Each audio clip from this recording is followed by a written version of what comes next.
نحمدہ ونصلی علی رسولہ الکریم اما بعد السلام علیکم ورحمۃ اللہ وبرکاتہ۔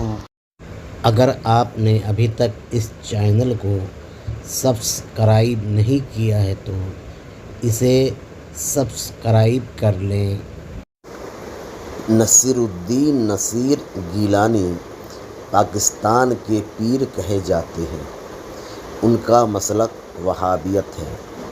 یہ سنی بن کر مسلمانوں کو گمراہ کرتے ہیں۔ ان سے سوال کیا گیا کہ وہابی دیوبندی کی امامت میں نماز ہوگی کہ نہیں، تو وہ جاہلانہ جواب دیتے ہوئے کہتے ہیں کہ تم رسول اللہ صلی اللہ علیہ وسلم کی عبادت کرتے ہو یا اللہ کی کرتے ہو؟ وہ رسول اللہ صلی اللہ علیہ وسلم کی متعلق جو بھی عقیدہ رکھتا ہو، اللہ کے متعلق اس کا عقیدہ کچھ بھی ہو، وہ نماز میں اللہ کو ایک جانتا ہے تو اس کی امامت جائز ہے، کیونکہ وہ امامت کے وقت بدعقیدہ نہیں رہتا ہے۔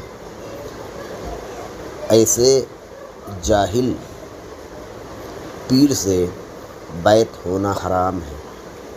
منافق بھی نماز میں اللہ کو ایک مانتا تھا اور وہ ایک اللہ ہی کی عبادت کرتا تھا، نبی کی نہیں کرتا تھا۔ پھر کیا اس کی امامت میں نماز ہو جائے گی؟ جبکہ شریعت میں امامت کے لیے اللہ، رسول اور کل اصول دین پر اس کا عقیدہ درست ہونا لازمی ہے، ورنہ وہ کافر ہے۔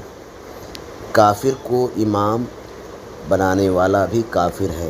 وآخر دعوانا الحمد للہ رب العالمین۔